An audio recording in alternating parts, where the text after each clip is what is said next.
روگی episode 17۔ حالات نے مجھے جس مقام پر پہنچا دیا تھا اس کا تقاضا یہی تھا کہ میں وقت کی مصلحتوں سے مفاہمت کر لیتا، لیکن رابرٹ کی روح کے تقاضے میری سوچ پر حاوی تھے۔ اس نے قدم قدم پر میری رہنمائی کی تھی۔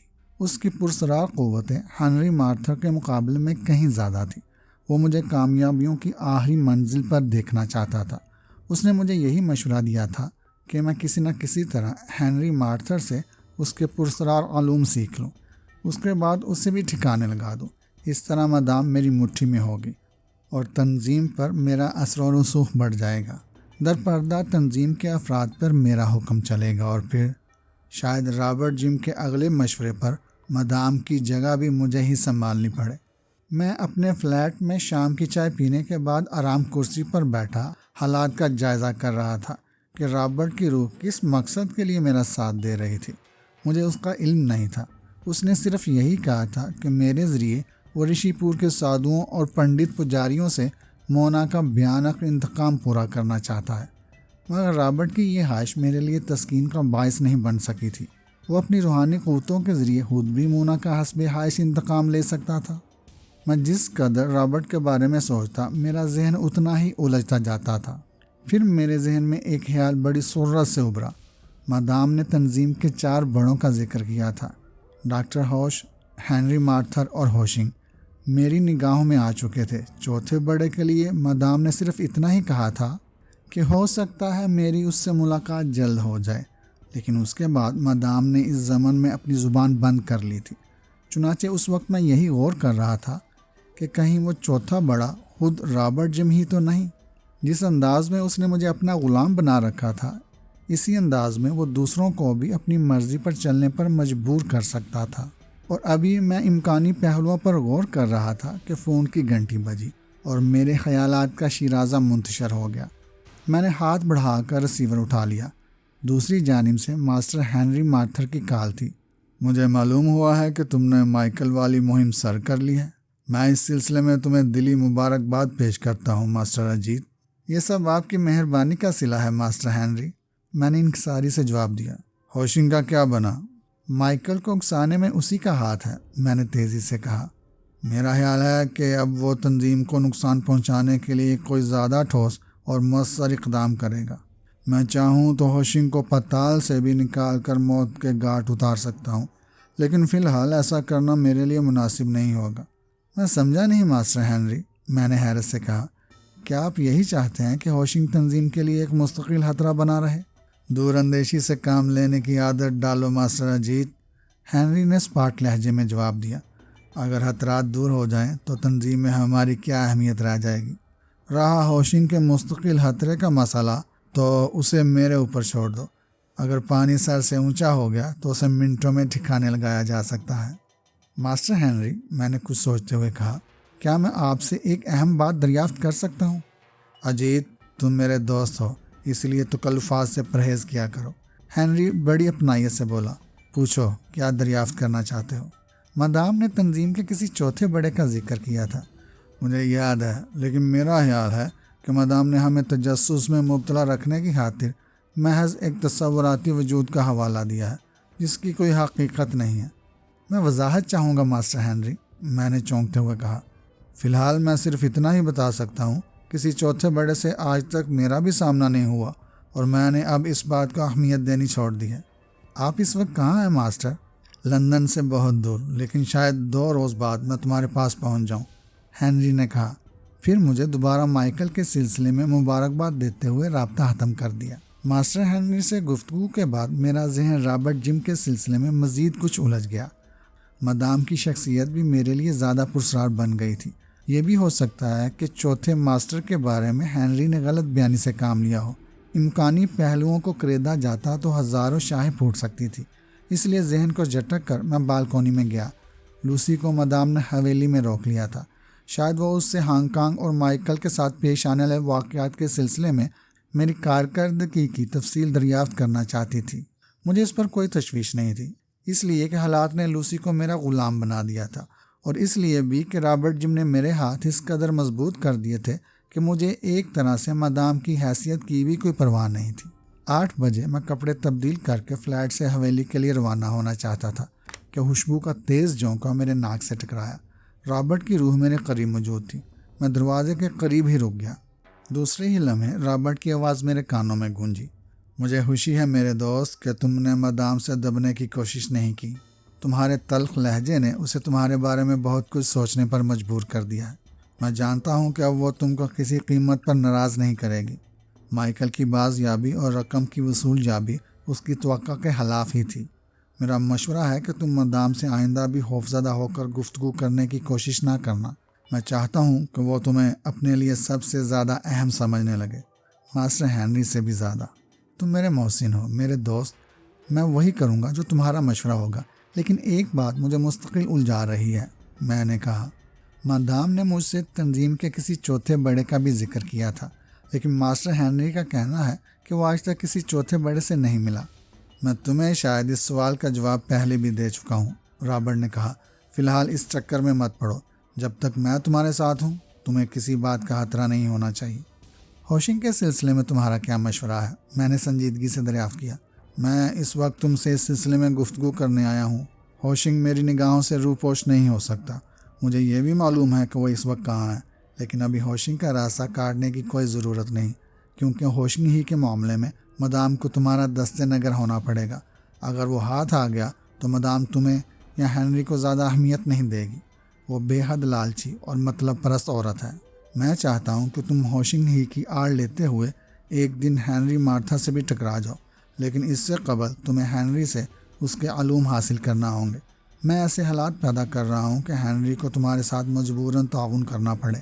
میں بھی یہی کہنا چاہتا تھا میرے دوست۔ ایک خاص بات اور باقی رہ گئی، رابرٹ نے کہا۔ مدام کے لیے آج کی رات باری ہے۔ باردوت اور اس کے ساتھی آج مائیکل کے سلسلے میں مدام پر قاتلانہ حملہ کرنے کا ارادہ رکھتے ہیں، اس لیے تمہیں آج رات حویلی ہی میں قیام کرنا چاہیے۔ ہر لمحے محتاط رہنے کی ضرورت ہے۔ کیا تم اس خطرے کو ٹال نہیں سکتے؟ میں نے پوچھا۔ میں دنیا کے ہر خطرے کو ٹالنے پر قدرت رکھتا ہوں، لیکن اگر میں ایسا کرتا رہا تو تمہاری صلاحیتیں زنگ آلود ہو جائیں گی۔ تم مطمئن رہو دوست، اجیت نے تمہاری رفاقت میں بہت کچھ حاصل کیا ہے۔ میں تمہیں مایوس نہیں کروں گا۔ مجھے یہی توقع ہے، رابرٹ نے جواب دیا۔ پھر تیز خوشبو کا جھونکا زائل ہو گیا۔ میں نے ایک لمحے اپنی جگہ کھڑے کھڑے رابرٹ سے ہونے والی گفتگو پر غور کیا، پھر لاپرواہی سے شانے اچکاتا ہوا فلیٹ سے باہر آ گیا۔ مدام ڈنر سے فارغ ہو کر اپنے کمرے میں میری منتظر تھی۔ شومی نے میری آمد کی اطلاع دی تو مجھے فوراً ہی طلب کر لیا گیا۔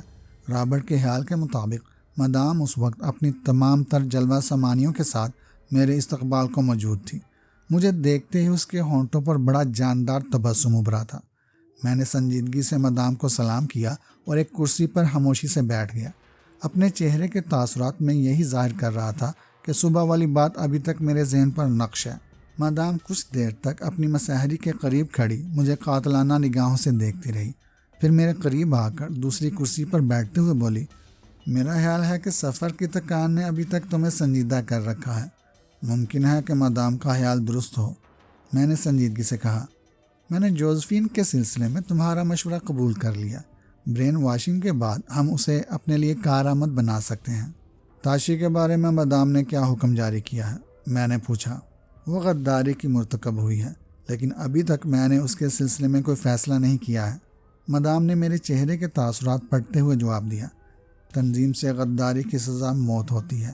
یوں بھی جو لڑکی ایک بار دشمنوں کے ہاتھ بک چکی ہے وہ کل پھر ہمارے لیے خطرہ ثابت ہو سکتی ہے۔ یہ بھی ہو سکتا ہے کہ اسے ہانگ کانگ سے ہٹا کر کہیں اور منتقل کر دیا جائے، میں نے دبی زبان میں کہا۔ مائیکل کے بارے میں تمہارا کیا مشورہ ہے؟ مدام نے میری بات کو نظر انداز کرتے ہوئے سوال کیا۔ وہ بدترین سزا کا مستحق ہے، میں نے تیزی سے جواب دیا۔ مدام نے صبح جو اس کے سلسلے میں فیصلہ کیا ہے وہ ٹھیک ہے۔ مجھے تم سے اسی جواب کی توقع تھی اجیت، لیکن میرا اندازہ ہے کہ تم شاید ابھی تک صبح والی بات بھولے نہیں ہو۔ تنظیم کی سربراہ کی حیثیت سے مدام کی عزت کرنا میرا فرض ہے، ہاں لیکن صرف دوسروں کی موجودگی میں۔ مدام کا لہجہ معنی خیز تھا۔ تنہائی میں ہم ایک دوسرے کے بہترین دوست ہی رہیں گے، میں اس عزت افزائی کا شکریہ ادا کرنا اپنا فرض سمجھتا ہوں۔ نان سینس، مدام نے جلا کر کہا، پھر بے تکلفی سے اٹھ کر میرے قریب آئی اور کرسی کے ہتھے پر اپنا بوجھ ڈال کر اس طرح مجھ پر جھک گئی کہ میرے لیے سنجیدگی کو برقرار رکھنا دشوار ہو گیا۔ اس کا جوان قرب مجھے شرارتوں پر اکسا رہا تھا۔ میں نے نگاہ اٹھا کر اس کی آنکھوں میں جھانکا۔ مدام کی نظروں میں شراب کی سی مستی چھلک رہی تھی۔ میں نے جلدی سے نگاہیں جھکا لی۔ مدام بڑی بے تکلفی سے میری گردن میں اپنے مہکتے بازو ڈالتے ہوئے بولی، اجیت، تم پہلے شخص ہو جس نے مجھے بے حد متاثر کیا ہے۔ مجھ پر جادو کر دیا ہے تم نے۔ میں اسے مدام کی طرف سے ملنے والی ڈیل کہوں گا، میں نے اس کا ہاتھ اپنے ہاتھ میں لیتے ہوئے کہا۔ اب تو تم مجھ سے خفا نہیں ہو، وہ شوہی سے بولی۔ مدام سے اتنا قریب رہ کر کون خفا رہ سکتا ہے؟ میں نے مسکرا کر جواب دیا، پھر مدام کے خوبصورت اور مہکتے وجود کو کھینچ کر اپنی آغوش میں لے لیا، اور اب وہ میری آغوش میں میری نگاہوں کے سامنے تھی۔ اس کا قرب قیامت تھا۔ اس کی آنکھوں میں شراب کے ساغر ٹکرا رہے تھے۔ میں اس کے ہونٹوں کی سرخی چرانے کے لیے جھکا، لیکن ٹھیک اسی وقت شومی یانگ کسی کام سے اندر داخل ہوئی اور میرا ارادہ پورا نہ ہو سکا۔ مدام میری آغوش میں تھی، اس لیے شومی کو نہ دیکھ سکی۔ میں نے نگاہوں میں شومی کو واپسی کا حکم دیا۔ وہ مجھے اور مدام کو حیرت زدہ نگاہوں سے گھورتی ہوئی تیزی سے باہر نکل گئی۔ پھر اس نے باہر جا کر دروازے پر دستک دے کر مدام کو اپنی آمد کی اطلاع سے باخبر کرنے کی کوشش کی۔ مدام بڑی سرعت سے میری آغوش سے نکل گئی۔ 1 منٹ بعد ہی شومی دوبارہ خوابگاہ میں موجود تھی۔ میں موہل ہونے کی معافی چاہتی ہوں مدام، لیکن مسٹر باردوت کسی اہم کام کے سلسلے میں آپ سے ملاقات کرنا چاہتے ہیں، شومی نے نظریں جھکاتے ہوئے کہا۔ باردوت کا نام سن کر میرے ذہن میں رابرٹ کی روح کے الفاظ گونجنے لگے۔ اس نے کہا تھا کہ مدام پر آج کی رات باری ہے۔ باردوت اور اس کے ساتھی آج رات مائیکل کے سلسلے میں مدام پر قاتلانہ حملہ کرنے کا ارادہ رکھتے ہیں۔ میں نے دستی گھڑی پر نظر ڈالی۔ اس وقت صرف 9 بجے تھے۔ حویلی کے محافظ ابھی پوری طرح چوکس ہوں گے۔ میں نے سوچا، کیا باردوت اتنا ہی احمق ہے کہ ابھی سے اپنی موت کو دعوت دینے آ گیا؟ میرا ذہن تیزی سے کام کر رہا تھا۔ میں چاہتا تو مدام کو آنے والے خطرے سے آگاہ بھی کر سکتا تھا، لیکن اس طرح میری پرسرار قوتوں کا راز مدام پر بھی آشکار ہو جاتا۔ لہٰذا میں نے ضبط سے کام لیا۔ یہ بھی ممکن تھا کہ باردوت حویلی میں سنگن لینے کی خاطر کسی بہانے سے آیا ہو، اور حالات کا جائزہ لینے کے بعد وہ اپنے ساتھیوں کے ساتھ رات کے پچھلے پہر اپنے ارادے کو عملی جامہ پہنانے کی کوشش کرے۔ میں ابھی اپنے خیالات میں مستغرق تھا کہ مدام کی آواز میرے کانوں میں گونجی، اور وہ شومی سے مخاطب تھی۔ باردوت کو ڈرائنگ روم میں بٹھاؤ، میں ابھی آتی ہوں۔ مسٹر باردوت کو یہیں لے آؤ، مدام اس سے اپنی خوابگاہ میں ہی ملاقات کریں گی۔ شومی نے نظریں اٹھا کر مدام کو دیکھا، پھر اسے خاموش پا کر تیزی سے گھومی اور خوابگاہ سے نکل گئی۔ اجیت، مدام نے شومی کے جاتے ہی تیزی سے کہا، میں اپنی خوابگاہ میں ہر شخص سے ملنا پسند نہیں کرتی۔ باردوت کی بات مختلف ہے مدام، میں نے جواب دیا۔ وہ مقامی سربراہ کا نائب ہے، ہو سکتا ہے کہ کوئی اہم خبر ہو۔ مدام نے کوئی جواب نہیں دیا، لیکن اس کے چہرے کے تاثرات بتا رہے تھے کہ اسے اس وقت باردوت کے سلسلے میں میری مداخلت گراں گزری ہے۔ 2 منٹ بعد ہی باردوت شومی کے ساتھ خوابگاہ میں داخل ہوا۔ مجھے دیکھ کر وہ ایک لمحے کو چونکا، پھر اس نے مدام کی تعظیم میں سر کو خفیف سا ہم دیا اور ٹھوس لہجے میں بولا، میرے پاس مدام کے لیے انتہائی اہم اطلاع ہے۔ میں اس وقت حویلی میں آنے کی معافی چاہتا ہوں، لیکن اس اطلاع کو مدام تک پہنچانا بھی ضروری تھا۔ کہو، مدام تہمکانہ لہجے میں بولی۔ کیا بات ہے؟ مجھے ابھی کچھ دیر پہلے اطلاع ملی ہے کہ ہوشنگ مسٹر مائیکل کی رہائش گاہ ایگل لاج میں مقیم ہے۔ ممکن ہے کسی نے ہمارے ساتھ مذاق کیا ہو، لیکن کیا یہ مناسب نہ ہوگا کہ مدام مسٹر بارٹلے کو فون کر کے اس اطلاع کی تصدیق کرا لیں، اور اگر ممکن ہو تو ہوشنگ کی گرفتاری بھی عمل میں لائی جائے؟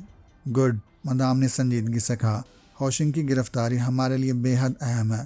میں ابھی بارٹلے کو فون پر احکامات جاری کرتی ہوں۔ میں باردوت کے چہرے کے تاثرات دیکھ رہا تھا۔ میرا اندازہ غلط نہیں تھا، باردوت اس وقت حویلی کے اندر کا جائزہ لینے آیا تھا۔ ہوشنگ کے سلسلے میں اس نے محض ایک فرضی اطلاع دی تھی۔ اپنے اندازے کی تصدیق کی خاطر میں نے تنظیم کے ایک بڑے کی حیثیت سے باردوت کو مخاطب کرتے ہوئے پوچھا، مسٹر باردوت، کیا اطلاع دینے والے نے اپنا نام نہیں بتایا؟ اس نے اپنا نام بتانے سے گریز کیا تھا ماسٹر، باردوت نے سنجیدگی سے کہا۔ ہو سکتا ہے کہ کھل کر سامنے آنے میں اطلاع دینے والے کو اپنی جان کا خطرہ لاحق ہو سکتا ہے۔ میں نے حالات کے پیش نظر باردوت کے پیش کردہ جواز کی تائید کرتے ہوئے سنجیدگی سے کہا، بہرحال تم نے ہمیں بروقت ہوشنگ کے سلسلے میں اطلاع دے کر عقل مندی کا ثبوت دیا ہے۔ تمہاری کارکردگی ہمارے لیے باعث فخر ہے۔ تنظیم کے لیے باردوت اپنی جان بھی قربان کر سکتا ہے ماسٹر۔ مدام فون پر ہانگ کانگ سے رابطہ قائم کرنے کی کوشش کر رہی تھی، لیکن ابھی تک اسے لائن نہیں ملی تھی۔ میں محسوس کر رہا تھا کہ ہوشنگ کا نام سنتے ہی مدام کے چہرے کی تازگی ختم ہو چکی ہے۔ وہ بے حد غصے میں نظر آ رہی تھی۔ تیسری بار بھی ڈائل کیے جانے والے نمبر انگیج ملے تو مدام بری طرح جلا گئی۔ میں نے موقع کی نزاکت کو محسوس کرتے ہوئے باردود کی طرف پیٹ کر لی اور مدام سے مخاطب ہو کر بولا، میں اب اجازت چاہوں گا مدام، آپ کے حکم کے بموجب ابھی گھر جا کر مجھے سفر کی تیاری بھی کرنی ہے۔ اور اس جملے کی ادائیگی کے درمیان ہی میں نے بائیں آنکھ دبا کر مدام کو اس بات کی تاکید بھی کر دی کہ وہ میرے جملے پر چونکنے یا کسی حیرت کا اظہار کرنے کی حماقت نہ کرے۔ مدام نے ایسا ہی کیا۔ ہونٹ چباتے ہوئے سپاٹ نظروں سے اس نے مجھے گورا، پھر بے خشک آواز میں بولی، ماسٹر اجیت، مجھے یقین ہے تم تنظیم کی ساکھ کو مد نظر رکھتے ہوئے اپنی دوسری مہم پوری دیانتداری اور دلیری سے کرو گے۔ ناکامی کی صورت میں میرا وجود بھی تنظیم کی ساکھ کے ساتھ ساتھ ختم ہو جائے گا، یہ میرا وعدہ ہے مدام۔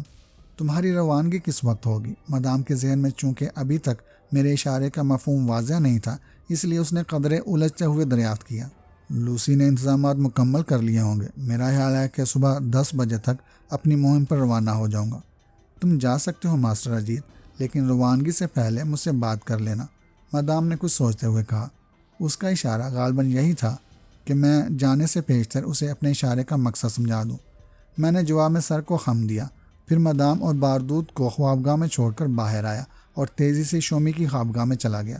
مجھے معلوم تھا کہ شومی کی خوابگاہ سے ایک خفیہ راستہ مدام کی خوابگاہ تک جاتا ہے، چنانچہ میں نے اس کی خوابگاہ میں داخل ہوتے ہی وہ خفیہ راستہ اختیار کیا اور لپک کر اس دروازے تک پہنچ گیا جو مدام کی خوابگاہ میں پشت کی جانب کھلتا تھا۔ عام طور پر اس دروازے پر خوابگاہ میں اندر کی جانب سے دبیز اور عریض پردے سے رہتے تھے۔ اس راستے کا علم صرف اسی کو ہوتا تھا جو مدام کی خاص خدمت گار ہوتی تھی، اور اس خدمت گزار کا انتخاب خود مدام کرتی تھی۔ شومی اس وقت اپنی خوابگاہ میں تھی۔ مجھے خفیہ راستے کی طرف جاتے دیکھ کر وہ بھی تیزی سے میرے تعاقب میں لپکی تھی، لیکن شاید مجھے روکنے کی جرت اس لیے نہیں کر سکی تھی کہ کچھ دیر پیشتر ہی وہ میرے اور مدام کے تعلقات کا اندازہ لگا چکی تھی۔ پھر بھی دروازے کے قریب پہنچ کر اس نے مجھے ملتجی نظروں سے گورتے ہوئے دبی زبان میں کہا تھا کہ میں اس خفیہ دروازے سے دور ہی رہوں۔ میں نے شومی کی جسارت پر کسی خفگی کا اظہار نہیں کیا۔ وہ اپنے فرض کی ادائیگی کے لیے مجبور تھی۔ شاید مدام کی طرف سے ہی اسے ایسے سخت احکامات دیے گئے تھے۔ میں فی الحال تمہیں صرف اتنا بتانا ضروری سمجھتا ہوں کہ اندر مدام کو بھی خطرہ درپیش آ سکتا ہے۔ میں نے شومی کو سرگوشی میں جواب دیا۔ کیا مسٹر باردود؟ شومی اس سے زیادہ کچھ نہ کہہ سکی۔ اس کی حابیدہ آنکھوں میں اچانک ہی خطرے کے تاثرات ابھر آئے تھے۔ اس سلسلے میں اپنی زبان بند ہی رکھنا، یہ مدام کا حکم ہے، میں نے سرد آواز میں کہا۔ پھر دروازے میں ذرا سی دراز پیدا کر کے اندر کی بات سننے لگا۔ پردے اتنے دبیز تھے کہ دوسری جانب نہیں دیکھا جا سکتا تھا۔ میرے لیے اب کیا حکم ہے مدام؟ اندر سے باردود کی آواز ابھری۔ تم جا سکتے ہو، لیکن اس بات کی بھنک کسی اور کو نہیں ملنی چاہیے، مدام نے کہا۔ میں باٹلے کو آج ہی فون کرتی ہوں۔ اگر ہوشنگ ایگل لاج میں موجود ہے تو اسے ہر حالت میں گرفتار کر لینا چاہیے۔ میں بھی اسی غرض سے اس وقت مائل ہوا تھا، باردود نے سعادت مندی سے جواب دیا۔ ہوشنگ اگر آزاد رہا تو تنظیم کو آئندہ بھی نقصان پہنچاتا رہے گا۔ تم مطمئن رہو، ہوشنگ کی موت ہی اسے تنظیم کے خلاف اکسا رہی ہے۔ پھر دوسری جانب سے آوازیں آنی بند ہو گئی۔ خوابگاہ کے دروازے کھلنے اور بند ہونے کی آواز سے میں نے یہی اندازہ لگایا کہ باردود رخصت ہو چکا ہے۔ پھر اس بات کی تصدیق بھی ہو گئی۔ شومی کی خوابگاہ سے اس گھنٹی کی آواز ابھر رہی تھی جس کا سوئچ مدام کے کمرے میں تھا۔ باردود کے جانے کے بعد مدام غالباً شومی کو بلا کر میرے بارے میں دریافت کرنا چاہتی تھی۔ شومی گھنٹی کی آواز سن کر تیزی سے واپسی کے لیے پلٹی تھی۔ میں نے چند قدم آگے بڑھ کر اسے روک لیا اور سنجیدگی سے کہا، مدام اگر میرے بارے میں دریافت کرے تو یہی کہہ دینا کہ میں حویلی سے جا چکا ہوں۔ ماسٹر اجیت، مدام سے جھوٹ بولنے کی سزا؟ میں جو کچھ کہہ رہا ہوں وہ مدام اور تنظیم کی حمایت ہی میں کر رہا ہوں۔ اگر تم نے میرے حکم کی خلاف ورزی کی تو نتائج کی ذمہ داری بھی تمہارے اوپر ہوگی۔ میں نے اس بار انتہائی سرد لہجہ اختیار کیا۔ اچھی طرح سوچ لو۔ شومی کے خوابگاہ کی گھنٹی بدستور بج رہی تھی، اس لیے اس نے جواب دینے کے بجائے بے بسی سے مجھے دیکھا، پھر لمبے لمبے قدم اٹھاتی ہوئی واپس چلی گئی۔ میں دوبارہ خفیہ دروازے پر آ گیا۔ شومی نے مدام کے پاس جا کر وہی کہا تھا جو میرا حکم تھا۔ پھر ظاہر ہے کہ مدام نے میرے فلیٹ پر فون کیا تھا، لیکن وہاں سے لوسی نے بھی یہی جواب دیا کہ میں واپس نہیں پہنچا ہوں۔ مدام نے لوسی کو ہدایت کی کہ میں جیسے ہی فلیٹ پہنچوں مدام کو فوراً فون کروں۔ آپ کچھ پریشان نظر آ رہی ہیں مدام، یہ شومی کی آواز تھی۔ غالباً اس نے مدام کے فون پر ہونے والی گفتگو کے اختتام کے بعد ہی سوال کیا تھا۔ تم اپنے کمرے میں جا کر آرام کرو، مجھے دوبارہ ڈسٹرب نہ کیا جائے۔ مدام کے لہجے میں شدید جلاہٹ تھی، شاید وہ میرے ہی سلسلے میں الجھ رہی تھی۔ میں چاہتا تو مدام کی خوابگاہ میں جا کر اس کی الجھنیں دور کر سکتا تھا، لیکن مجھے اس وقت کا انتظار تھا جس کے بارے میں رابرٹ کی روح نے مجھ سے پیش گوئی کی تھی۔ چنانچہ میں اسی تنگ سی ویران راہداری میں کھڑا رہا جو شومی اور مدام کے کمروں کو خفیہ طور پر ملاتی تھی۔ 5 منٹ بعد شومی دوبارہ میرے پاس موجود تھی۔ حالات کے پیش نظر وہ بھی کچھ کم پریشان نظر نہیں آ رہی تھی۔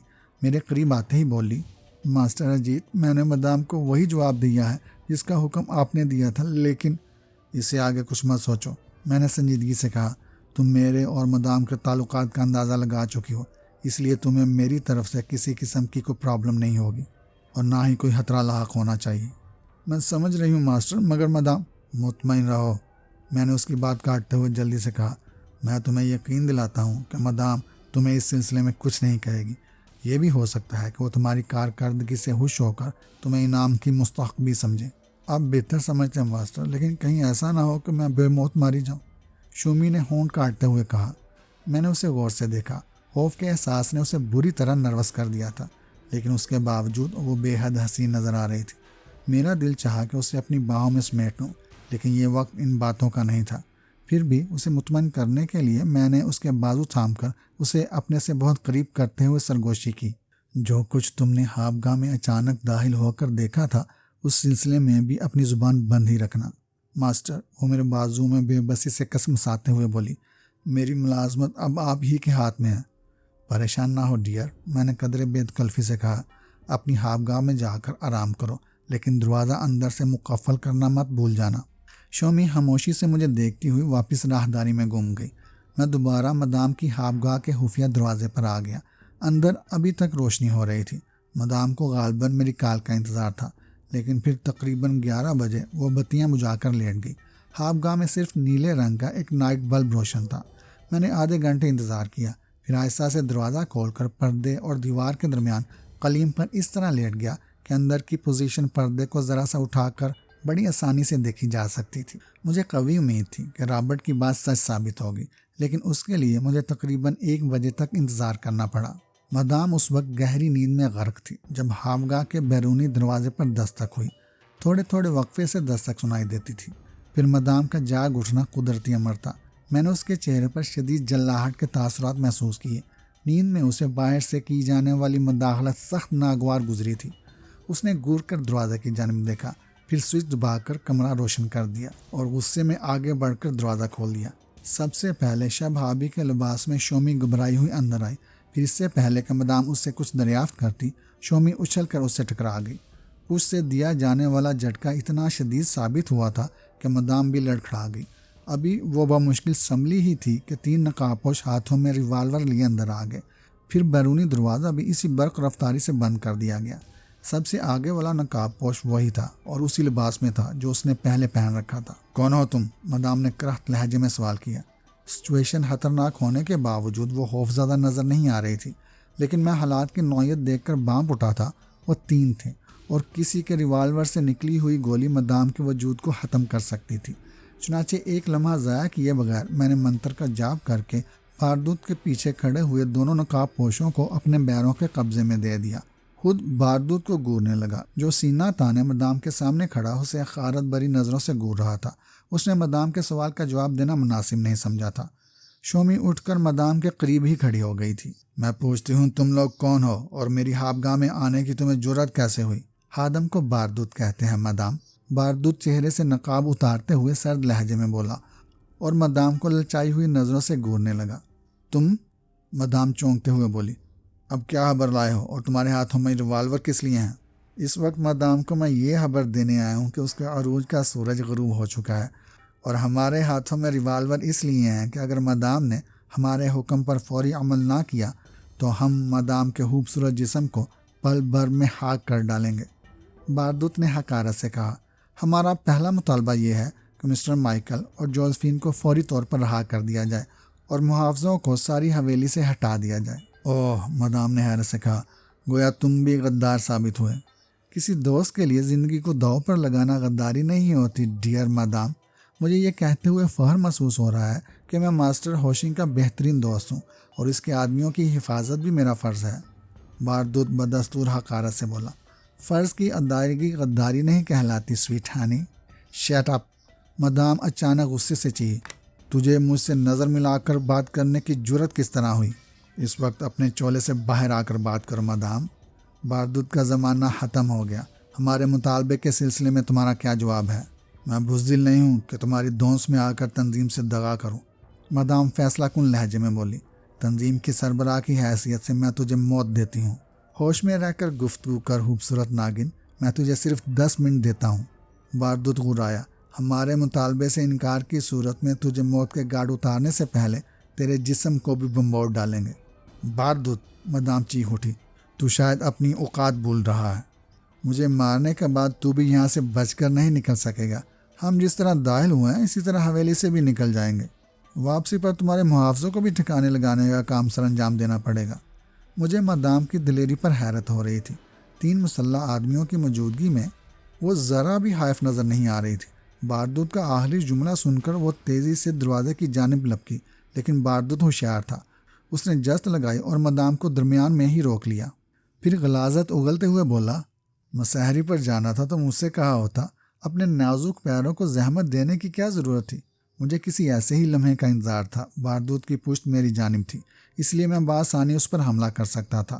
2 نقاب پوش ہر چند کے میرے بیروں کے قبضے میں تھے، لیکن ان کو بھی مدام کو دکھانے کے لیے یہ بتانا ضروری تھا۔ لہٰذا میں نے ڈاکٹر کا پستول بڑی صورت سے نکالا اور یکے بعد دیگرے 2 زہریلی سوئیاں پستول سے نکلیں اور دونوں نقاب پوش فرش پر ڈھیر ہو گئے۔ دوسرے ہی لمحے میں نے پردے سے نکل کر جست لگائی اور باردود کو لیتا ہوا فرش پر آ گیا۔ ریوالور اس کے ہاتھ سے نکل چکا تھا، اس لیے میرے لیے کوئی خطرہ نہیں تھا۔ حملہ چونکہ غیر متوقع تھا، اس لیے باردود سنبھل نہ سکا۔ میں زمین پر سے برق رفتاری سے اٹھ کھڑا ہوا اور اچھل کر باردود کے چہرے پر ایک بھرپور ٹھوکر ماری تو وہ بلبلاتا ہوا فرش پر دوسری جانب الٹ گیا۔ اس کے منہ سے خون جاری ہو گیا۔ میں نے اسے مزید مہلت دیے بغیر ایک اور ٹھوکر لگا دی، پھر اس پر چھلانگ لگائی اور بڑی صورت سے اس کے دونوں ہاتھ اس طرح جکڑ لیے کہ وہ ایک معمولی سی جنبش سے بھی معذور رہ گیا۔ وہ کرب سے بری طرح چیخ رہا تھا۔ میرے پیر در پیر حملوں نے اس کے سارے کس بل نکال دیے تھے۔ مدام اور شومی دونوں مجھے حیرت بھری نظروں سے گور رہی تھی۔ اچانک پیش آنے والے حادثے نے غالباً ان کو بوکھلا دیا تھا۔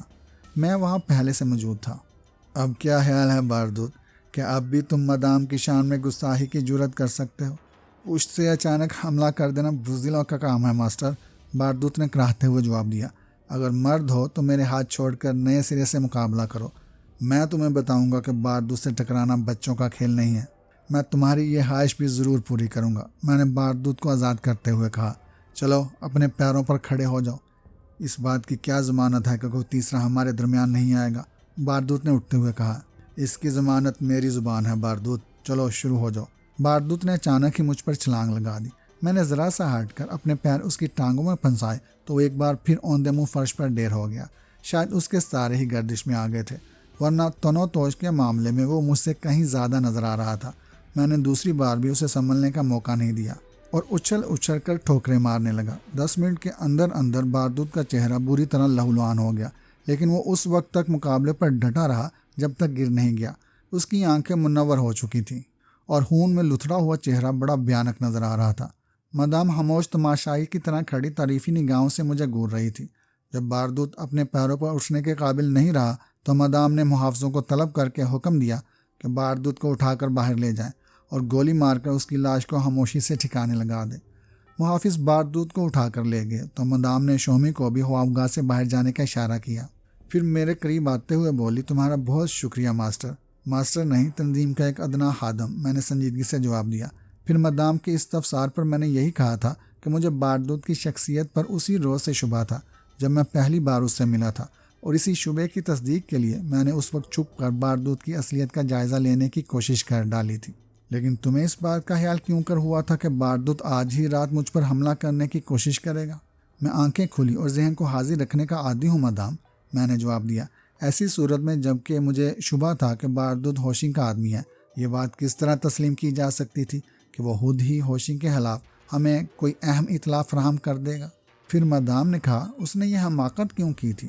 محافظوں کو اعتماد میں لینے کی خاطر، میں نے کہا۔ اگر وہ رات کو حویلی میں داخل ہونے کی کوشش کرتا تو محافظ اسے یقینی طور پر باز پرس کرتے اور وہ اتنی آسانی سے خوابگاہ تک نہ پہنچ پاتا۔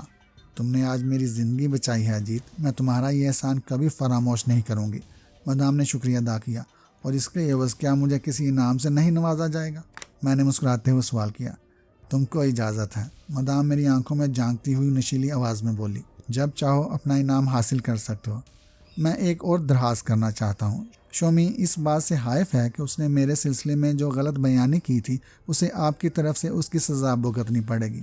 میں نے کہا، خفیہ راستے کے سلسلے میں ابھی وہ ضرورت سے کچھ زیادہ ہی خوفزدہ ہو گئی ہے۔ تمہارا کیا حکم ہے؟ مدام شوہی سے بولی۔ میرا مشورہ ہے کہ شومی کو بلا کر اس کا یقین دلایا جائے کہ وہ کسی سزا کی مستحق نہیں ہے بلکہ انعام کی مستحق ہے۔ جواب میں مدام نے مسحری کے قریب جا کر شومی کے کمرے والی گھنٹی کا سوئچ دبا دیا۔ 2 منٹ بعد ہی شومی ہمارے سامنے تھی۔ مدام نے میرے مشورے کے مطابق نہ صرف شومی کو تنظیم کی جانب سے 5,000 پاؤنڈ دینے کا اعلان کیا بلکہ یہ تاکید بھی کر دی کہ میرے سلسلے میں اسے آئندہ کسی قسم کی روک ٹوک کی ضرورت نہیں۔ شومی نے مدام کا شکریہ ادا کیا اور پھر مجھے کنکھیوں سے دیکھتے ہوئے خوابگاہ سے باہر چلی گئی۔ پھر میں نے ہاتھ بڑھا کر کمرے کی تمام لائٹیں آف کر دیں۔ ہوشنگ کی اصلیت میری ہی وجہ سے بے نقاب ہوئی تھی۔ مائیکل کی گرفتاری اور ڈوبی ہوئی رقم کی وصول یابی بھی میری ہی صلاحیتوں کی مرہون منت تھی۔ پھر بارودود کے ہاتھوں سے مدام کی زندگی بھی میں نے ہی بچائی تھی۔ ان باتوں نے مدام کو میرا گرویدہ بنا دیا تھا۔ مجھے وہ اختیارات بھی در پردہ حاصل ہو گئے تھے جو باقی 2 بڑوں کو نہیں تھے۔ مدام کے جسم کا گداز اب میری دسترس سے دور نہیں تھا، لیکن رابرٹ کی روح ابھی تک مجھ سے مطمئن نہیں تھی۔ وہ مجھے سب سے ممتاز دیکھنا چاہتی تھی۔ اس کا مشورہ تھا کہ میں ہنری مارتھر سے پرسرار علوم سیکھنے کے بعد اسے بھی راستے سے ہٹا دوں، پھر مدام کی جگہ بھی خود ہی سنبھال لوں۔ رابرٹ نے مجھ سے یہ بھی کہا تھا کہ وہ مجھے ان بلندیوں تک دیکھنا چاہتا ہے جس کا تصور بھی انسانی ذہن میں نہیں آ سکتا۔ میرے پاس رابرٹ کے مشوروں پر عمل کرنے کے سوا کوئی چارہ بھی نہیں تھا۔ لوسی مدام کی معتمد خاص تھی۔ اس کی رفاقت نے مجھے تنظیم کے اندرونی معاملات کو سمجھنے میں بے انتہا مدد دی تھی۔ میں نے اس کی زندگی دشمنوں سے بچا کر اس پر جو احسان کیا تھا اس نے لوسی کو میرا غلام بنا دیا تھا، لیکن جب لوسی کو میرے اور مدام کے بڑھتے ہوئے تعلقات کا علم ہوا تو وہ مجھ سے کھینچی کھینچی نظر آنے لگی۔ شاید ایک عورت کی حیثیت سے اسے کسی دوسری عورت سے میرے تعلقات گراں گزرے تھے، لیکن لوسی کی طبیعت کا یہ کھچاؤ، اس کی دوستی اور وفاداری یہاں میرے کسی حکم کی تعمیل کی راہ میں حائل نہیں ہوا تھا۔ تنظیم کی ایک خاص رکن کی حیثیت سے وہ میرا احترام اور دوسرے بڑوں کے مقابلے میں اب بھی زیادہ عزت دیتی تھی۔ میں لوسی میں رونما ہونے والی تبدیلیوں کو محسوس کر رہا تھا، لیکن میں نے اسے کریدنے کی کوشش نہیں کی تھی۔ ماضی کے اوراق ابھی تک میری روح کو تڑپا دیتے تھے۔ پولیس کے مظالم کے نشان اب بھی میرے جسم پر نقش تھے۔ اگر تنظیم کے افراد نے مجھے پولیس کے تشدد سے رہائی نہ دلائی ہوتی تو کون جانے کیا ہوتا، میں زندہ بھی رہتا یا نہیں۔ میں نے اپنے ماضی کو بھولنے کی کوشش نہیں کی تھی۔ مجھے خان ایاز کے زیاتیاں اور انسپکٹر رحمان کے مظالم یاد تھے۔ رشی پور کا منوہر داس بھی یاد تھا۔ سریتا پجارن کی بدلی ہوئی نظریں میرے دل میں چبھتی رہتی تھیں، اور سب سے بڑے دشمن پجاری لکشمن داس بھی مجھے خوب یاد تھا، جس نے میری عزت کو پامال کرنے کی بھرپور کوشش کی تھی۔ میں ان لوگوں کو بلا کیسے فراموش کر سکتا تھا جب تک ان سے اپنا پرانا حساب نہ چکا لیتا۔ مجھے وہ مجذوب بھی یاد تھا جس نے مجھ سے میری ساری قوتیں چھین لی تھی۔ اگر رابرٹ جم نہ ہوتا تو شاید مجھے وہ مرتبہ اور اقتدار کبھی حاصل نہ ہوتا جو مجھے آج حاصل تھا، اور لوسی وہ جرام پیشہ گروہ کی ایک کارکن ہونے کے باوجود خود کو میری منزل سمجھ رہی تھی۔ وہ شاید اس حقیقت کو بھول گئی تھی کہ میرے اندر ایک طوفان موزن تھا جو سر ابھارتا ہے تو راستے کی ہر چیز کو حس و حشاک کی طرح اپنے ساتھ بھاگ کر لے جاتا ہے۔ بھلا میری منزل لوسی کیسے ہو سکتی تھی؟ البتہ میں اسے اپنے راستے کا ایک خوبصورت سنگ میل ضرور کہوں گا، ایسا سنگ میل جس نے تنظیم کے راستوں پر میری رہنمائی کی تھی۔ لیکن میرے راستے میں وہ آخری سنگ میل نہیں تھا۔ میرے راستے میں مدام کی جوانی بھی تھی جسے میں سر کر چکا تھا۔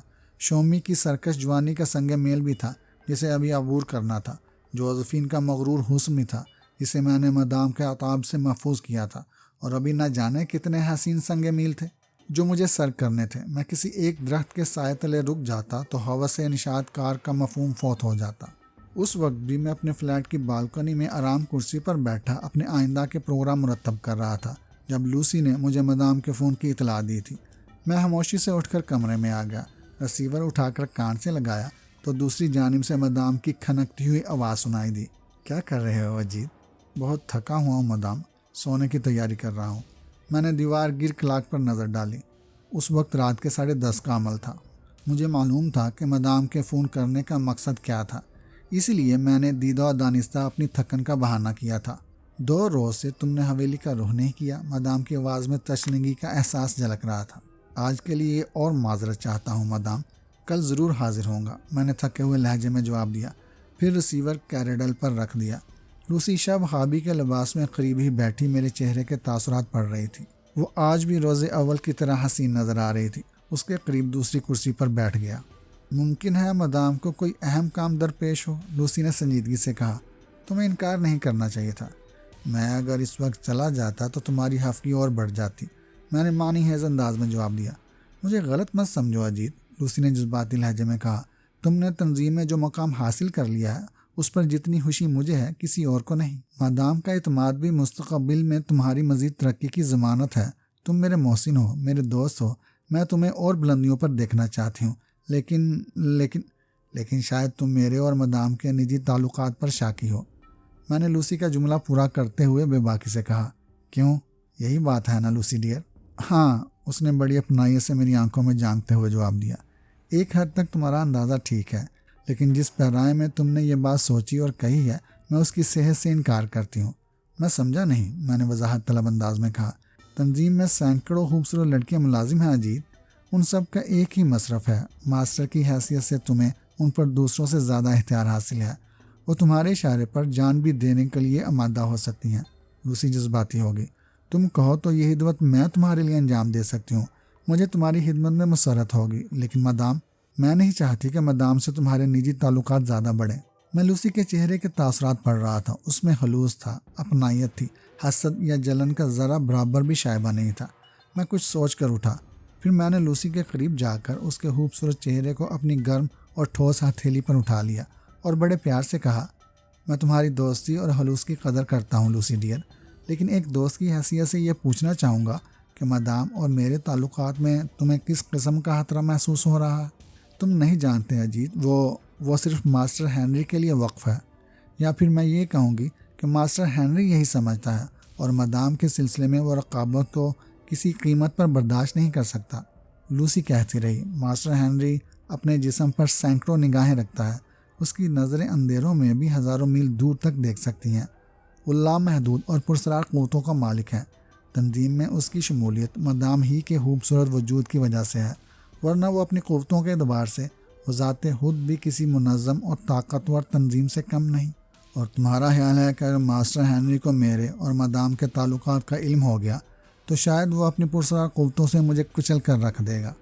تنظیم کا ہر فرد ماسٹر ہنری سے خوفزدہ رہتا ہے اجیت، خود مدام بھی، اس لیے میں تمہیں قبل از وقت اس خطرے سے آگاہ کر رہی ہوں۔ مجھے تمہارے علوص پر اعتماد ہے، لیکن تم نے یہ کیوں نہیں سوچا کہ ماسٹر ہنری اب تک میری جانب سے اتنا بے خبر کیوں ہے؟ تم بھی میرے لیے پرسرار ہی ہو اجیت، لیکن میں ڈرتی ہوں کہ کہیں تمہارا اور ماسٹر ہنری کا ٹکراؤ نہ ہو جائے۔ لوسی نے بڑے جذباتی انداز میں لپٹتے ہوئے خوفزدہ لہجے میں جواب دیا۔ میں تمہیں کھونا نہیں چاہتی اجیت، تم لوسی سے بچھڑ گئے تو لوسی مر جائے گی۔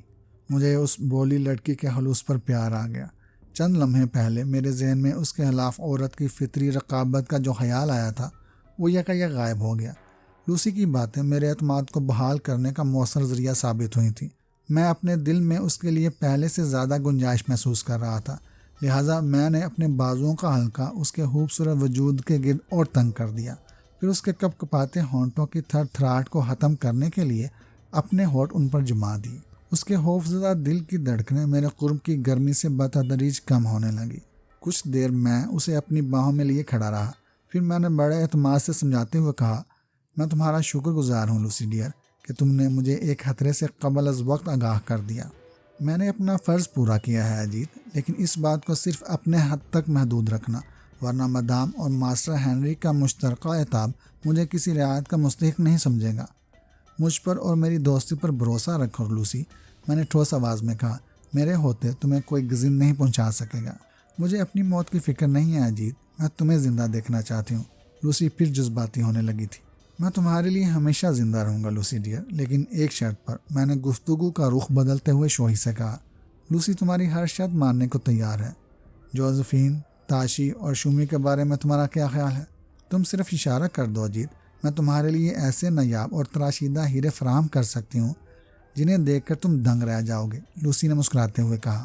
مجھے منظور ہے، مگر ایک بات کا خیال رکھنا، وہ تراشیدہ ہیرے تم سے زیادہ انمول بھی ہونے چاہیے۔ یہ اندازہ لگانا تمہارا کام ہوگا، لوسی نے جواب میں بڑی سنجیدگی سے کہا۔ ایک شرط میری بھی ہوگی۔ کیا؟ میں نے سرسری انداز میں پوچھا۔ تم مدام اور ماسٹر ہنری دونوں سے محتاط رہو گے۔ اس کا جواب وقت دے گا لوسی ڈارلنگ کہ کون کتنے پانی میں ہے۔ میں یک لخت سنجیدہ ہو گیا۔ نہیں، لوسی تیزی سے بولی، تمہیں مجھ سے وعدہ کرنا ہوگا۔ اجیت کو پابند کرنے کی کوشش مت کرو لوسی، میں ٹھوس آواز میں بولا۔ طوفان کے سامنے بند کی کوئی حقیقت نہیں ہوتی، تناور درخت جڑ سے اکھڑ جاتے ہیں۔ تم مجھ سے زیادہ نہیں جانتے اجیت، لوسی نے جلدی سے کہا۔ میں تنظیم سے ایک طویل مدت سے وابستہ ہوں۔ میں نے مادام کا غصہ بھی دیکھا ہے اور ماسٹر ہنری کی پرسرار قوتوں کے ایسے کرشمے بھی دیکھے ہیں جنہیں عقل تسلیم کرنے پر بھی آمادہ نہیں ہوتی، مگر جو باتیں خود اپنی آنکھوں سے دیکھی جائیں انہیں جھٹلایا بھی نہیں جا سکتا۔ ماسٹر ہنری کی آنکھیں جب بند ہوتی ہیں تو دنیا کے تمام سربستہ راز اس پر روشن ہو جاتے ہیں، اس لیے فاصلے کوئی اہمیت نہیں رکھتے۔ پہاڑ اور سمندر بھی اس کی راہ میں حائل ہونے سے کترانے میں ہی اپنی عافیت سمجھتے ہیں۔ وہ ایسی لازوال قوتوں کا مالک ہے کہ دنیا کی کوئی رکاوٹ اس کی راہ میں حائل نہیں ہو سکتی۔ لوسی کی باتیں میرے غصے کو ہوا دے رہی تھی۔ قریب تھا کہ میں روانی میں ماسٹر ہنری کے بارے میں کچھ کہہ بیٹھتا، لیکن ٹھیک اسی وقت بیرونی دروازے پر دستک ہوئی اور میری نظریں دروازے کی جانب اٹھ گئیں۔ لوسی نے میرے اشارے پر دروازہ کھولا، مگر دوسرے ہی لمحے وہ یوں اچھل کر خوفزدہ انداز میں ایک طرف ہٹ گئی جیسے الیکٹرک شاک لگا ہو۔ میں بھی چونکے بغیر نہ رہ سکا۔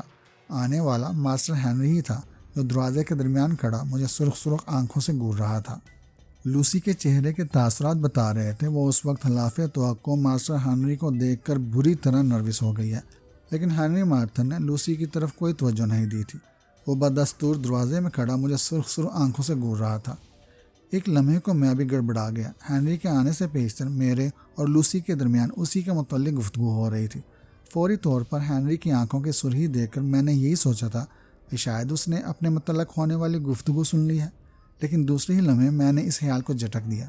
رابرٹ جم کی روح میری پشت پناہی کر رہی تھی اور تجربہ شاید تھا کہ رابرٹ ہنری مارتھر کے مقابلے میں کہیں پرسرار اور حیرت انگیز قوتوں کا مالک ہے۔ چنانچہ میں نے خود پر قابو پاتے ہوئے ہنری مارتھر کا استقبال کیا۔ میں نے اسے اندر آنے کی دعوت دی، مگر وہ دروازے پر ہی جمع کھڑا رہا۔ اس نے میری بات کا جواب نہیں دیا۔ لوسی ابھی تک اپنی جگہ سہمی کھڑی تھی۔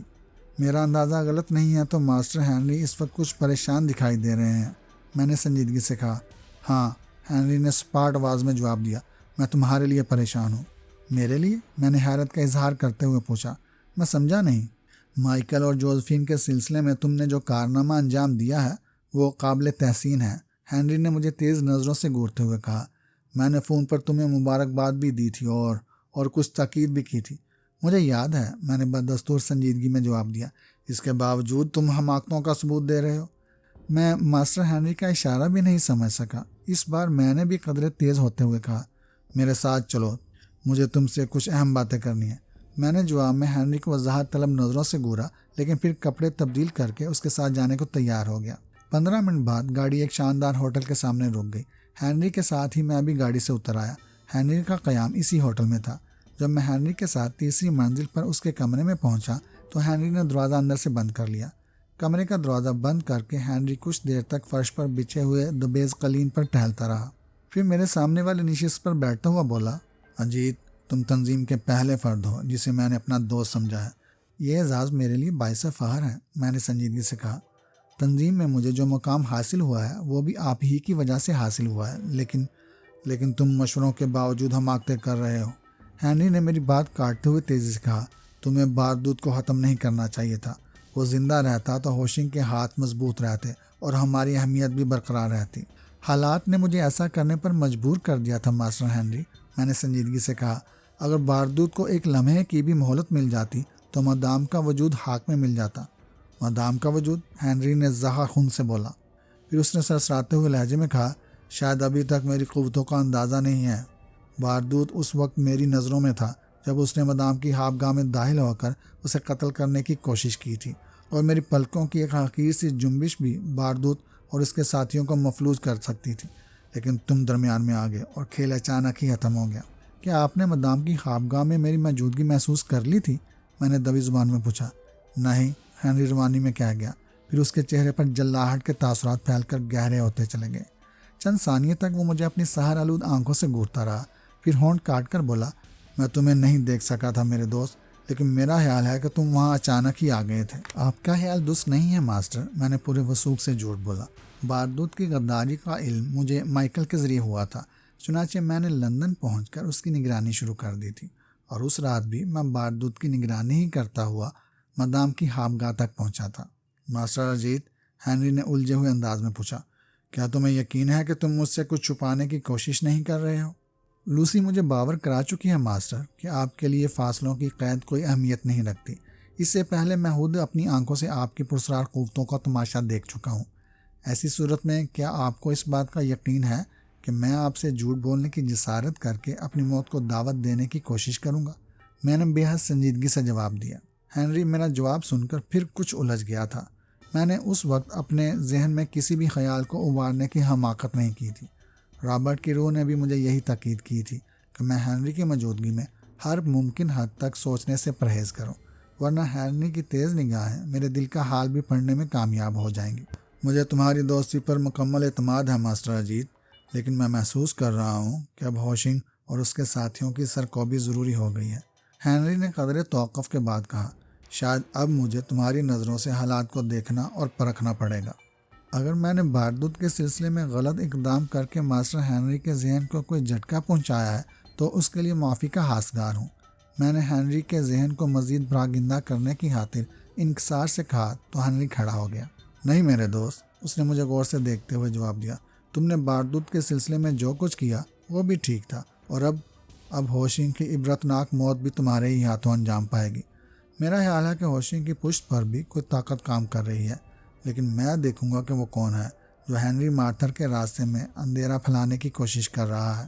آپ کے دشمن کو میں اپنا دشمن سمجھتا ہوں ماسٹر، میں نے بگڑے ہوئے تیوروں سے کہا۔ آپ صرف مجھے اس کا نام بتا دیں۔ اجیت وعدہ کرتا ہے کہ آپ کے دشمن کی موت ایسی عبرتناک ہوگی کہ پھر کوئی ہماری طرف آنکھ اٹھا کر دیکھنے کی جرت بھی نہیں کر سکے گا۔ مجھے تمہاری دوستی پر اعتماد ہے، ہنری مارتھر نے ہونٹ چباتے ہوئے کہا۔ پھر وہ کمرے کے مشرقی حصے میں ایک الماری کے قریب جا کر اسے کھولنے لگا۔ میں اس کی ایک ایک حرکت کو بغور دیکھ رہا تھا، لیکن میں نے اپنے دل و دماغ کا رابطہ درمیان سے ختم کر دیا تھا۔ مجھے خدشہ تھا کہ کہیں ہنری میرے کسی خیال سے آگاہ نہ ہو جائے۔ الماری بند کر کے وہ پلٹا تو اس کے ہاتھوں میں ایک دودھیا رنگ کا گلوب یعنی کہ کرسٹل بال تھا۔ مجھے بیٹھنے کا اشارہ کر کے وہ بھی میرے برابر ہی بیٹھ گیا۔ گلوب کو اس نے سینٹرل ٹیبل پر رکھ دیا تھا، پھر اس کے ہونٹ ہلنے لگے، شاید وہ کوئی پرسرار عمل کر رہا تھا۔ میری نگاہیں بھی اسی گلوب پر مرکوز تھیں جسے ہنری پلکیں جھپکائے بغیر دیکھے جا رہا تھا۔ پھر میں بھی چونکے بغیر نہ رہ سکا۔ وہ دودھیا گلوب کا درمیانی حصہ یک لخت روشن ہو گیا تھا، اور اس میں مجھے ایک خوبصورت خوابگاہ نظر آ رہی تھی جہاں ہوشنگ ایک خوبصورت لڑکی کے ساتھ رنگ رلیاں منانے میں مصروف تھا۔ ہنری مارتھر کے ہونٹ اب بھی متحرک تھے۔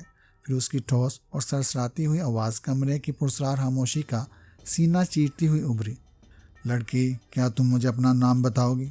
میرا نام ماریا ہے۔ میں نے گلوب کے اندر آنے والی لڑکی کی آواز سنی۔ پھر اس نے چونک کر ہوشنگ کو گھورتے ہوئے کہا تھا، تم نے میرے منع کرنے کے باوجود شاید کچھ زیادہ ہی پی لی ہے جو میرا نام بھول گئے۔ ہوشنگ کو آج تک کبھی شراب کا نشہ نہیں ہوا ڈارلنگ، البتہ حسین اور گداز جسم کی تپش ہوشنگ کی کھوپڑی کو ضرور گھما دیتی ہے۔ ہوشنگ نے لڑکی کا بازو تھام کر اسے اپنی طرف کھینچتے ہوئے کہا، میں صرف اتنا جانتا ہوں کہ تم ایک حسین لڑکی ہو اور بس، مجھے تمہارے نام سے کوئی دلچسپی نہیں۔ میں حیرت سے آنکھیں پھاڑے گلوب سے ہوشنگ اور ماریا کی ابھرنے والی آوازیں سنتا رہا۔ ہنری مارتھر کی خوفناک آنکھیں بدستور گلوب پر ہی جمی ہوئی تھیں۔ پھر اس نے کچھ وقفے کے بعد پہلے ہی جیسے لب و لہجے میں ماریا کو مخاطب کیا، ماریا، یہ کون سا شہر ہے اور یہ عمارت کہاں واقع ہے جس کے اس خوبصورت کمرے کو تمہارے وجود نے خوابناک بنا دیا ہے؟ ہنری نے جب اسے مخاطب کیا تو ماریا اس وقت ہوشنگ کی طرف پشت کیے اپنے لیے ایک جام تیار کرنے میں محو تھی۔ اس بار بھی ماریا نے چونک کر ہوشنگ کی طرف دیکھا۔ پھر اس نے کچھ کہا بھی تھا، لیکن ہم اس کا جواب نہیں سن سکے۔ البتہ ہوشنگ کی آواز تیزی سے ابھری، میرا خیال ہے کہ تم شاید اس وقت جاگتے میں بھی کوئی خواب دیکھ رہی ہو۔ اس نے ماریا کو گھورتے ہوئے قدرے ترش آواز میں مخاطب کیا۔ ماریا، ہنری مارتھر گلوب کو گھورتا ہوا کرخت آواز میں بولا، میرے سوال کا جواب دو، میں اس شہر اور اس عمارت کے محل وقوع کے بارے میں جاننا چاہتا ہوں۔ گلوب میں نظر آنے والی لڑکی اس بار شدید غصے کی حالت سے دوچار نظر آئی تھی، لیکن قبل اس کے کہ وہ کوئی جواب دیتی گلوب میں نظر آنے والا ماحول تیزی سے دھندلا کر غائب ہو گیا۔ پھر گلوب کے روشن حصے میں ایک سیاہ بلی نظر آنے لگی جس کی آنکھیں انگاروں کی طرح دہک رہی تھیں۔ میں نے ہنری کو چونکتے ہوئے دیکھا، پھر اس کی سرد آواز کمرے میں گونجی، تم کون ہو؟ وہی جس نے تمہاری پرسرار قوتوں کے راستے میں اندھیرے پھیلا رکھے ہیں۔ اس بار بلی کی جو آواز سنائی دی وہ رابرٹ جم کی روح کی آواز تھی۔ میں نے اپنے ہونٹ سختی سے بھینچ لیے لیکن اپنی دھڑکن پر کسی طرح قابو نہ پا سکا۔ تمہارا کیا نام ہے؟ ہنری مارتھر کا لہجہ غضبناک ہو گیا، اس کی بڑی بڑی آنکھوں کی سرخی بھی گہری ہونے لگی تھی۔ اپنی پرسرار قوتوں سے دریافت کرو ماسٹر ہنری، جس پر تم کو بے انتہا گمنڈ ہے۔ رابرٹ کی آواز میں طنز تھا۔ ہنری مارتھر کی پرسرار قوتیں تمہیں جلا کر راکھ کر دیں گی، ہنری خوفناک آواز میں بولا۔ اس خیال کو اپنے دل سے نکال دو ہنری مارتھر، رابرٹ کی سخت آواز سنائی دی، اور یاد رکھو کہ جب تک میری قوت ہوشنگ کے ساتھ ہے تم اس کا بھی کچھ نہیں بگاڑ سکو گے۔ میں تمہارے راستوں کو اس قدر تاریک کر دوں گا کہ تم ہوشنگ کی گرد کو بھی نہ پا سکو گے۔ شاید اسی لیے تم اپنی اصلی شکل میں آنے سے خوفزدہ ہو، ہنری نے دوسرا رخ اختیار کرتے ہوئے کہا۔ مائیکل کے سلسلے میں تمہاری قوت ہوشنگ کے کسی کام کیوں نہیں آ سکی تھی؟ دوسروں کی بات مت کرو ہنری مارتھر، میں نے صرف ہوشنگ کو محفوظ رکھنے کا عہد کیا ہے۔ بلی کے وجود سے آواز آئی۔ ویسے اگر تم نے مائیکل یا بارودود کو ختم کرنے کی کوشش کی ہوتی تو تمہیں کبھی کامیابی نہ ہوتی۔ میری دشمنی صرف تمہاری ذات سے ہے ہنری، صرف تمہاری ذات سے۔ رہا میری اصل صورت کا معاملہ تو وقت آنے پر تم وہ بھی دیکھ لو گے۔ تنظیم کے لاتعداد افراد ہوشنگ کے خون کے پیاسے ہیں، تم کس کس کا راستہ روکو گے؟ ہنری نے کچھ سوچتے ہوئے سوال کیا۔ دوسروں کا ذکر مت کرو ہنری، میں کہہ چکا ہوں کہ میں صرف تمہاری طاقت کا غرور توڑنا چاہتا ہوں۔ اس بار ہنری نے کوئی جواب نہیں دیا، لیکن اس کا سیدھا ہاتھ تیزی سے فضا میں بلند ہوا اور اس نے اپنی اکڑی ہوئی انگلیوں کا رخ گلوب میں نظر آنے والی سیاہ بلی کی طرف کر رکھا تھا۔ میں نے روشن گلوب میں اچانک خوفناک شعلے بھڑکتے دیکھے تھے۔ سیاہ بلی ان شعلوں میں غائب ہوئی تو میری دھڑکن مزید تیز ہو گئی، لیکن دوسرے ہی لمحے شعلے غائب ہو گئے تو میں نے سیاہ بلی کو اس کی جگہ پر موجود پایا۔ اس بار بلی کی خوفناک آنکھوں سے شعلے نکل رہے تھے۔ پھر رابرٹ کی آواز سنائی دی، ہنری مارتھر، میں تمہیں موقع دیتا ہوں، اپنی 2-4 قوتوں کو مزید آزما لو، پھر میں بھی تمہیں اپنی قوت کا ایک حقیر سا کھیل دکھاؤں گا۔ میں تمہیں حضرت سلیمان کی قسم دیتا ہوں کہ بلی کا جسم چھوڑ کر اپنی اصلی صورت میں آ جاؤ۔ ہنری گڑایا۔ نہیں ہنری مارتھر، تمہارا اندازہ غلط ہے، میرا جنات سے کوئی تعلق نہیں، اس لیے مجھ پر اس قسم کا اطلاق نہیں ہوتا۔ رابرٹ کی روح نے ہنری کا مذاق اڑاتے ہوئے جواب دیا۔ اپنی دوسری قوتوں کو آواز دو، شاید وہ تمہاری کوئی رہنمائی کر سکیں۔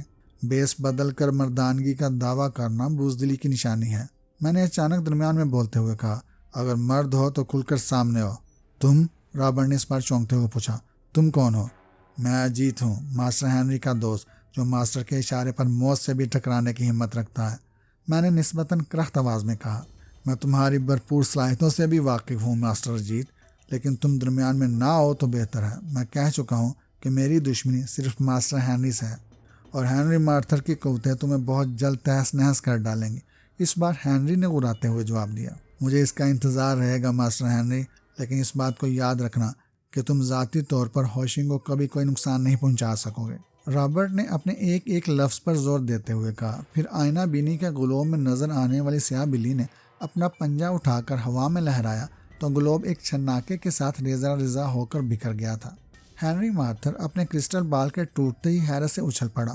وہ اس وقت شدید غیظ و غضب سے دوچار تھا۔ چند ثانیے وہ خاموش کھڑا غصے کے عالم میں اپنا نچلا ہونٹ چباتا رہا، پھر چونک کر مجھے گھورتا ہوا بولا، اجیت میرے دوست، اب وقت آ گیا ہے جب تم مکمل طور پر میرے دوست کہلانے کے مستحق ثابت ہوگے۔ میں تمہیں پرسرار علوم سکھا کر اپنے دشمنوں کے مقابلے پر لاؤں گا، اور جب ہم 2 ہوں گے تو ہمارا تنہا دشمن ہمارے قدموں پر سر رکھ کر رحم کی بھیک مانگنے پر مجبور ہو جائے گا۔ میں نے کوئی جواب دینا مناسب نہیں سمجھا، چپ چاپ کھڑا ہنری مارتھر کے رنگ بدلتے چہرے کو دیکھتا رہا۔ ہنری مارتھر کی پرسرار قوتیں آہستہ آہستہ میرے قلم میں منتقل ہو رہی تھیں۔ ذہنی طور پر بھی میں نے ہنری کے بتائے ہوئے عمل اور ان کے طریقوں کو پوری توجہ سے قبول کرنا شروع کر دیا تھا۔ 3 روز تک میں ہنری کے ہوٹل میں اس کے ساتھ ساتھ رہا۔ اس عرصے میں ہنری کسی سے نہیں ملا۔ اس نے اپنے ملازموں کو بھی سختی سے تاکید کر دی تھی کہ جب تک وہ خود ان کو طلب نہ کرے اسے ڈسٹرب نہ کیا جائے۔ کمرے میں فون کا کنیکشن بھی ختم کر دیا گیا تھا، اور یہ سب اس لیے ہوا تھا کہ ہنری پوری یکسوئی سے مجھے اپنے پرسرار علوم کے بارے میں آگاہ کرنا چاہتا تھا۔ رابرٹ جم کی روح نے اپنے وعدے کے مطابق ایسے حالات پیدا کر دیے تھے کہ ہنری مجھ سے تعاون کرنے پر آمادہ ہو گیا تھا۔ ہوشنگ کے سلسلے میں ناکامی کا سامنا کرنے کے بعد سے خود ہنری مارتھر کی کیفیت بھی قابل دید تھی۔ شاید زندگی میں پہلی بار اسے اپنی شکست کو قبول کرنا پڑا تھا، اور اس شکست نے اسے کسی زخمی درندے کی طرح خطرناک بنا دیا تھا۔ پرسرار علوم کی تعلیم دیتے وقت اس نے مجھ سے کہا تھا کہ اب وہ آئینے میں ابھرنے والی قوت کو اپنی ذات میں الجھا کر ہوشنگ کو پہلے میرے ذریعے ختم کرائے گا، پھر ہماری مشترکہ کوشش اس قوت کو گھیر کر ختم کرنے کی کوشش کریں گی جس نے ہنری کے راستے میں تاریکی پھیلا رکھی تھی۔ تعلیم کے دوران میں ہنری نے مجھے سختی سے تاکید کی تھی کہ اس بات کا تذکرہ کسی دوسرے کے سامنے زبان پر لانے کی کوشش نہ کروں کہ میں نے 3 روز تک اس سے کیا حاصل کیا ہے۔ میں نے حالات کے پیش نظر ہنری سے وعدہ کر لیا تھا کہ اپنی زبان ہر قیمت پر بند رکھوں گا۔ چوتھے روز میں ہنری سے رخصت ہوا اور اپنے فلیٹ میں پہنچا تو لوسی کی حالت قابل دید تھی۔ اس کی سوجی ہوئی آنکھیں اور چہرے کی پسماردگی اس بات کی دلیل تھی کہ وہ میرے سلسلے میں کس قدر پریشان رہی ہے۔ مجھے دیکھتے ہی ایک بار پھر اس کی آنکھیں بھر آ گئی تھیں، اور اس کے بعد وہ جنونی کیفیت میں دوڑ کر اس طرح لپٹ گئی تھی جیسے اب زندگی بھر میرے وجود سے الگ نہیں ہوگی۔ مجھے لوسی کی حالت پر رحم آ رہا تھا۔ میری 3 روز کی غیر حاضری نے لوسی کو جن روحانی اور جسمانی اذیتوں سے دوچار کیا تھا وہ اس کے چہرے سے عیاں تھی۔ اس کے دل کی دھڑکنیں مجھے اس کی دوستی اور وفاداری کا یقین دلا رہی تھی۔ میں دیر تک اسے اپنے بازوؤں میں سمیٹے کھڑا رہا، پھر آہستہ سے کہا، تم نے اپنا یہ کیا حال بنا رکھا ہے لوسی؟ میں بہت خوفزدہ تھی اجیت، وہ بھرائی ہوئی آواز میں بولی۔ تم 1-2 روز نہ آتے تو میں پاگل ہو جاتی، لیکن تم کہاں غائب ہو گئے تھے؟ ماسٹر ہنری نے مجھے ایک اہم کام کے سلسلے میں لندن سے باہر بھیج دیا تھا، میں نے لوسی کو مطمئن کرنے کی خاطر کہا۔ اجیت، لوسی نے میری آنکھوں میں جھانکتے ہوئے پوچھا، مجھے بہلانے کی کوشش تو نہیں کر رہے ہو؟ میرا خیال ہے کہ تم ماسٹر ہنری سے بے حد خائف ہو۔ ہاں اجیت، میں ماسٹر ہنری کے تصور سے بھی کانپ اٹھتی ہوں۔ تم نہیں جانتے کہ وہ کس قدر خطرناک اور زہریلا انسان ہے۔ اس کے کانٹے کا تو کوئی منتر نہیں۔ اور تم نے مجھے یہ بھی بتایا تھا کہ ماسٹر ہنری کے لیے فاصلوں کی کوئی قید نہیں، وہ دل کی گہرائیوں میں بھی جھانک سکتا ہے۔ ہاں جیت، مقدس مریم کی قسم، میں نے غلط بیان نہیں کیا تھا۔ لوسی کی آواز میں بے پناہ درد تھا، لیکن اس کے باوجود وہ آج تک تمہارے دل کا حال نہیں جان سکا۔ میں ٹھوس آواز میں بولا، اگر وہ جان لیتا کہ تم اس کے مقابلے میں مجھے ترجیح دے رہی ہو تو شاید تمہارا یہ خوبصورت وجود اب تک خاک ہو چکا ہوتا۔ مجھے تمہاری دوستی کی خاطر اپنی موت بھی گوارا ہے، لیکن اگر تمہیں کچھ ہو گیا تو؟ لوسی، میں نے اس کی بات کاٹتے ہوئے پراعتماد لہجے میں کہا، کیا تم آج میری ایک بات پر یقین کر سکتی ہو؟ لوسی تمہارے ایک اشارے پر اپنی زندگی بھی قربان کر سکتی ہے، اس نے مجھے وضاحت طلب نظروں سے گھورتے ہوئے کہا۔ مجھ سے کسی بات کی وضاحت مت طلب کرنا لوسی، لیکن اتنا یقین کر لو کہ ماسٹر ہنری اجیت کو کبھی کوئی نقصان نہیں پہنچا سکتا، اور جب تک تم میرے ساتھ ہو وہ تمہارا بھی کچھ نہیں بگاڑ سکتا۔ لوسی مجھے حیرت سے گھورنے لگی۔ میں نے آہستہ سے اس کے گالوں کو تھپتھپایا اور باتھ روم میں چلا گیا۔ غسل کے بعد میری تھکان کم ہوئی تو میں نے کپڑے تبدیل کیے اور باہر آ گیا۔ اس عرصے میں لوسی بھی اپنا حلیہ درست کر چکی تھی، لیکن اس کے چہرے پر اب بھی وہ اطمینان نظر نہیں آ رہا تھا جو اس کی طبیعت کا حادثہ تھا۔ ہم نے ایک ساتھ ناشتہ کیا، پھر کافی کے 2 کپ پینے کے بعد میری طبیعت پوری طرح بحال ہو گئی تو میں نے آرام کرسی پر بیٹھتے ہوئے دریافت کیا، میری غیر موجودگی میں کوئی اہم بات تو نہیں پیش آئی؟ مدام 3 روز سے تمہیں برابر فون کر رہی ہیں، لیکن میں نے ماسٹر ہنری اور تمہاری ملاقات کا تذکرہ مناسب نہیں سمجھا تھا، یہی کہہ دیا کہ تم اچانک ہی کہیں چلے گئے ہو۔ لوسی نے سنجیدگی سے جواب دیا، میرا اندازہ ہے کہ شاید مدام کو بھی ابھی تک اس بات کا علم نہیں ہو سکا کہ ماسٹر ہنری لندن میں موجود ہیں۔ تم نے دانش مندی کا ثبوت دیا ہے، میں نے کہا۔